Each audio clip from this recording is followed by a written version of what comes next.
Bonjour Emmanuel. Nous sommes à un jour de l'ordination de troisième évêque du diocèse de Pala. Un an, vous avez eu à conduire le diocèse. Quel partage faire? Puisque là, vous étiez d'abord vicaire avec l'ancien évêque, vous avez eu à travailler et vous avez continué la suite de la mission après sa retraite. Quelle joie partager, les expériences?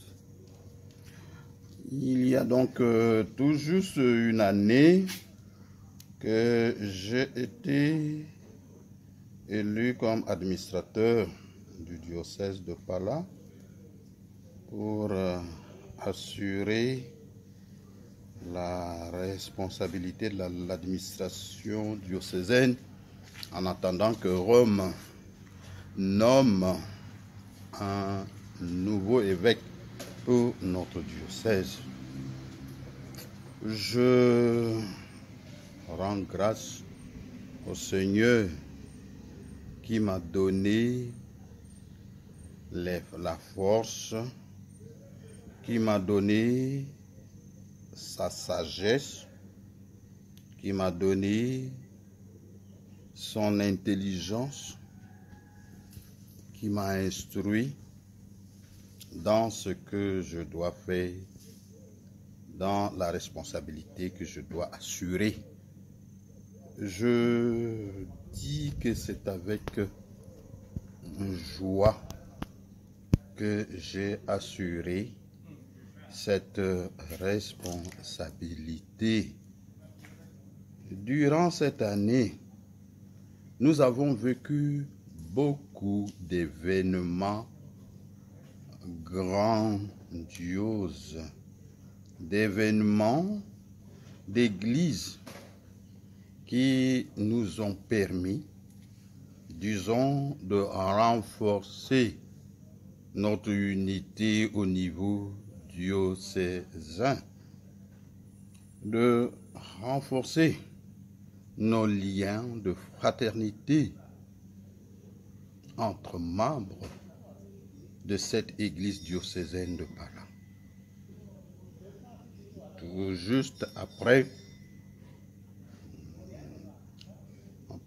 ma prise de fonction comme administrateur, nous avons, avec le collège des consulteurs, parce que je ne gérais pas tout seul cette période de transition, j'ai travaillé avec les membres du collège de consulteurs qui m'appuient, qui m'aident dans la conduite, la gestion courante des affaires de notre diocèse. Tout de suite, nous devrions d'abord célébrer 50 ans d'ordination sacerdotale de notre évêque émérite. Nous l'avons célébré dans la joie. Après cela, nous avons encore célébré les ordinations de 2 prêtres, un diocésain, un religieux, qui viennent renforcer le nombre des ouvriers apostoliques envoyés dans la moisson du Seigneur. Et après, nous nous sommes réjouis avec toute notre église diocésaine pour les 43 années que Monseigneur Jean-Claude a travaillé dans ce diocèse-là. Ça aussi, ça a été un événement à la fois festif et qui aussi nous a permis de se sentir tous membres de notre église diocésaine et de vivre ensemble cet événement-là et de surtout rendre grâce à Dieu pour le travail accompli par notre évêque émérite, pour tout ce qu'il a pu faire, lui, avec ce que Dieu lui a donné, avec ses capacités et ses limites humaines aussi. Donc, nous nous sommes réjouis de cela. Et puis bon, nous avons continué à gérer donc le quotidien de la vie du diocèse. Dieu merci, nous n'avons pas été confrontés à des très grosses difficultés qui ont secoué la vie de notre diocèse. Nous avons tout simplement vécu dans le diocèse en gérant les affaires ordinaires avec joie, avec calme, et je pense que voilà, nous sommes avancés tout doucement. Nous étions dans l'attente quand est-ce que Rome donnera la réponse. Ce qu'il faut aussi mentionner, dès que nous avons pris fonction, j'ai pris fonction comme administrateur du diocèse, nous nous sommes mis en prière pour demander à Dieu de nous donner un nouvel évêque selon son cœur. Et là, les communautés, les paroisses, tout le monde s'est mis en prière. Et le 3 juillet, nous pouvons dire avec joie que cette prière a été exaucée. Dieu nous a donné un pasteur qu'il veut pour notre église diocésaine. Et nous accueillons avec joie cet évêque que Dieu nous donne. Et nous avons aussi continué à prier maintenant pour lui, pour sa mission dans notre diocèse de Pala comme pasteur de cette église. C'est vrai, nous commençons, je dirais, une nouvelle page de l'histoire de notre diocèse, en ce sens que notre diocèse va maintenant être administré, dirigé par un membre du clergé tchadien. C'est aussi à la fois c'est un défi. C'est un défi à relever. Et c'est en même temps aussi une grâce que le Seigneur nous donne. Si le Seigneur nous fait cette grâce, c'est-à-dire lui aussi, il nous donne à nous la grâce de pouvoir travailler ensemble pour amener notre Église vers une maturité plus grande. Ça, c'est le souhait le plus ardent que nous adressons, que nous demandons à Dieu, que notre Église croisse, que notre Église grandisse en maturité, que notre Église, que les membres de notre Église se sentent de plus en plus membres de leur Église et se disent, cette Église, elle est à moi, cette Église, elle est à nous, c'est notre Église, je dois m'engager pour servir cette Église.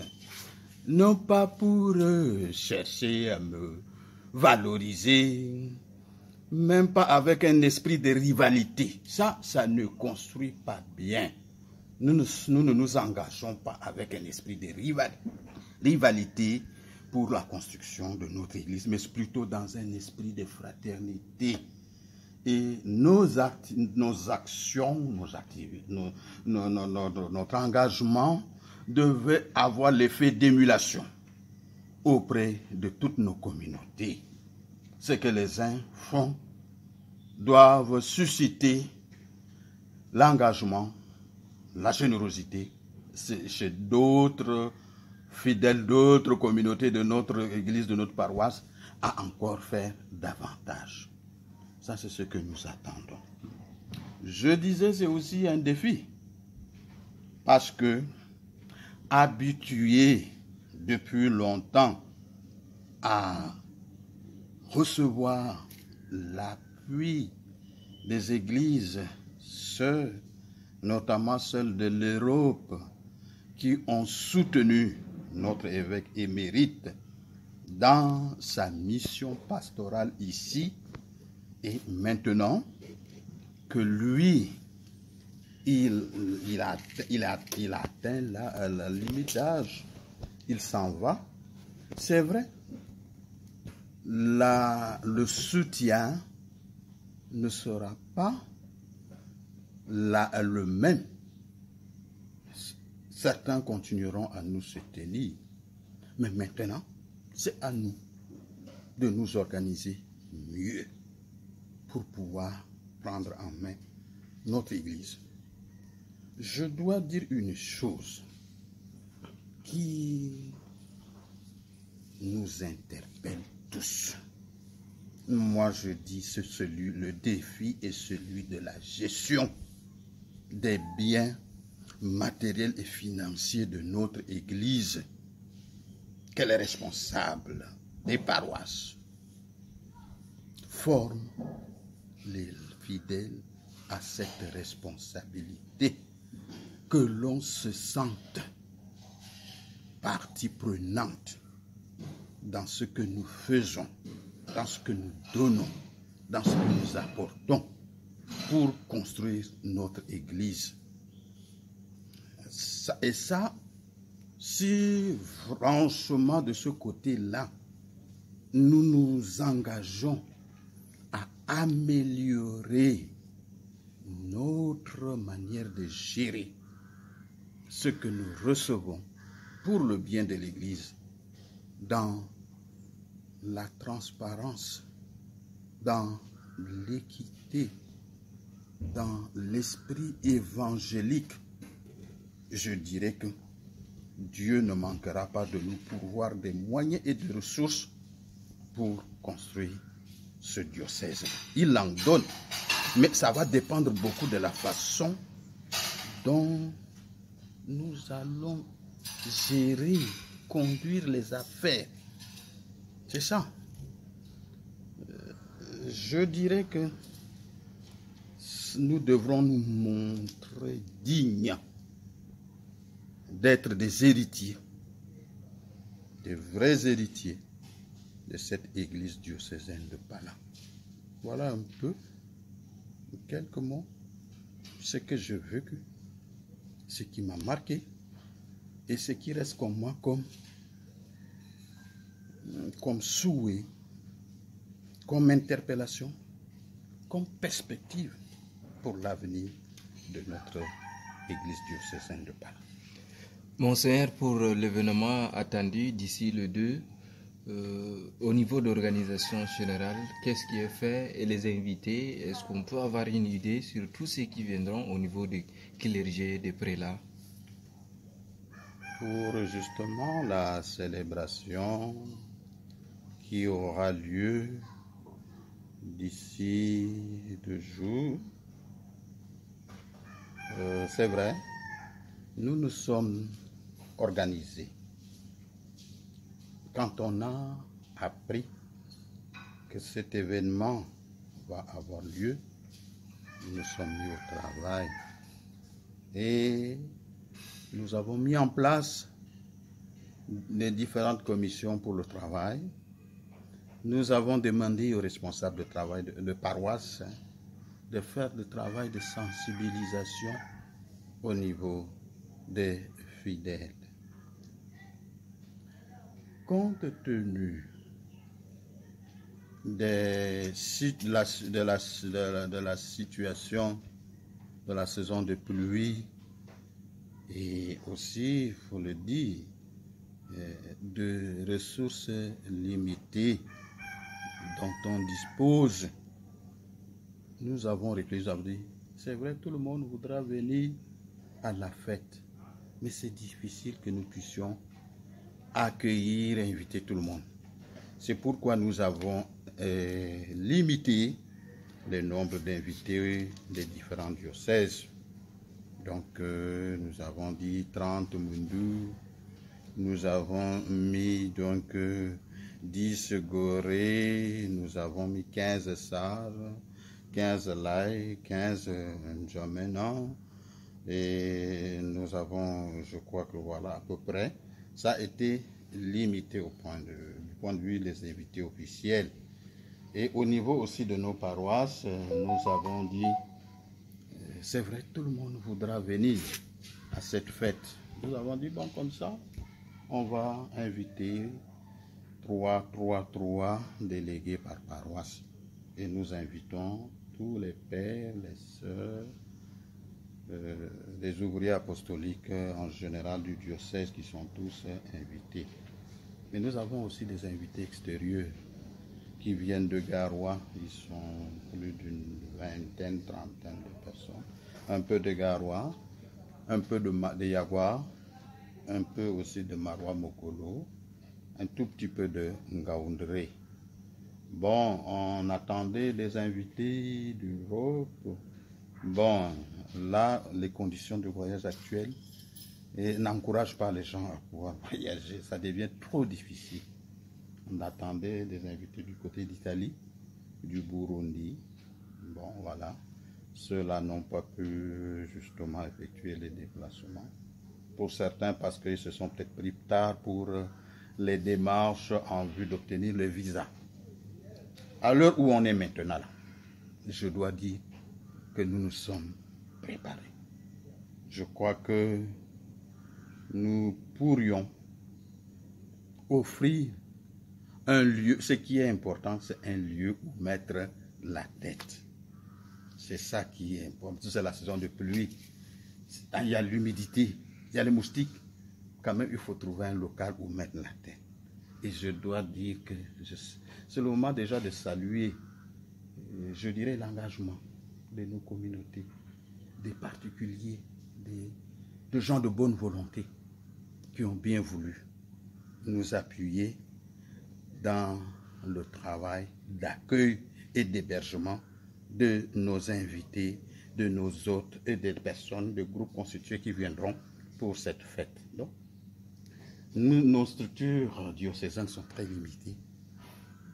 Il y a l'inspection des écoles officielles qui ont mis à notre disposition des écoles. Il y a des particuliers qui ont des établissements privés qui nous l'ont aussi donné pour accueillir. Et je pense que de ce côté-là, le souci, sans risque de me tromper, d'après ce que j'entends du rapport du chargé de la commission accueil et hébergement, on espère faire le mieux possible. Bon, reste toujours que ce n'est pas toujours facile. Il y aura une affluence nombreuse. Et quand même, il faut dire, la grosse difficulté, c'est la grande place pour pouvoir permettre à tout le monde de suivre l'événement. Notre aire sacrée est petite. Et comme tu vois, dans notre ville, nous n'avons pas un petit stade construit avec un petit gradin pour faciliter la célébration d'un événement de cette envergure-là. Donc, on n'a pas les équipements qu'il faut.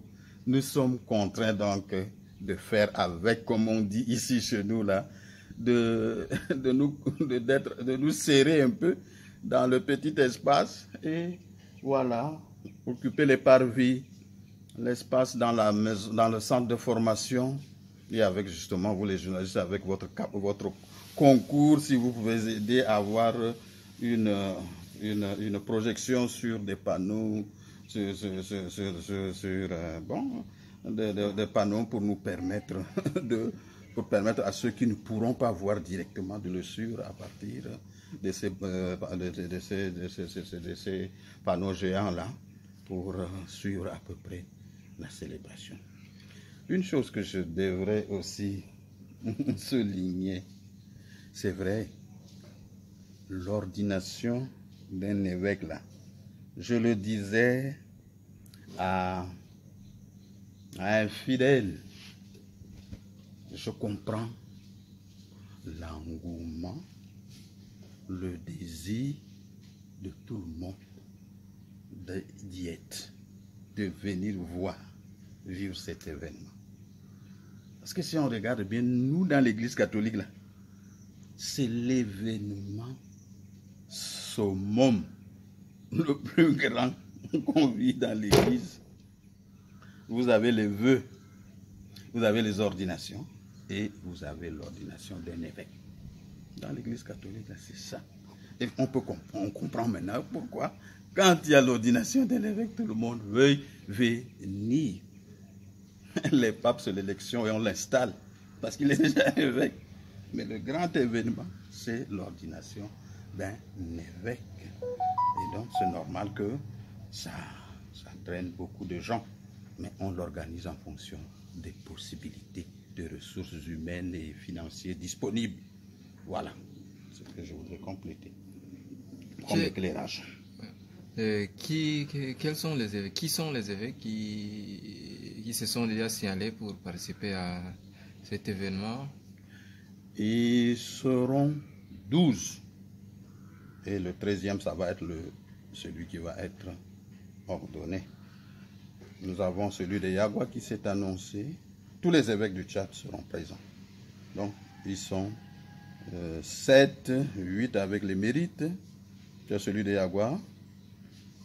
C'est l'archevêque de Garoua et son émérite. Voilà. Ça nous fait déjà. Et le nom, et le chargé d'affaires qui représente le nom, c'est ici, je comptais 12 là avec lui. Il n'est pas encore ordonné évêque, mais on l'appelle Monseigneur parce que c'est le titre lié à sa fonction. Mais lui n'est pas un évêque. Il est assimilé aux évêques. Parlons de l'ordination épiscopale. Quelle est la particularité avec l'ordination d'un prêtre? Une idée sur ce que c'est l'ordination? Comment ça se fait, l'ordination d'un évêque? Bon. L'ordination d'un évêque,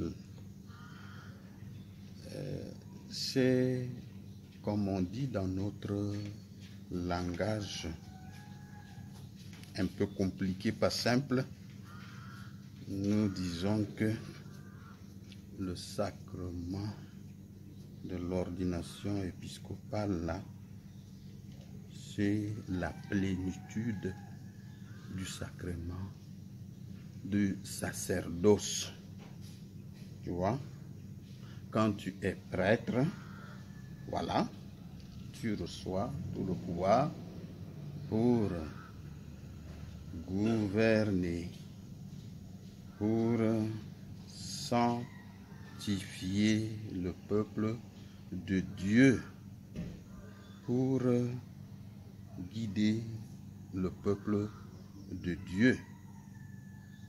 Mais avec l'ordination épiscopale, tu reçois la plénitude du sacerdoce.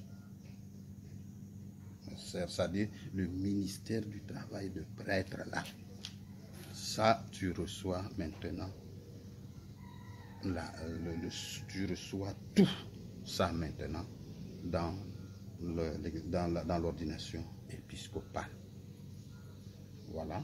Donc, le prêtre, il est déjà collaborateur.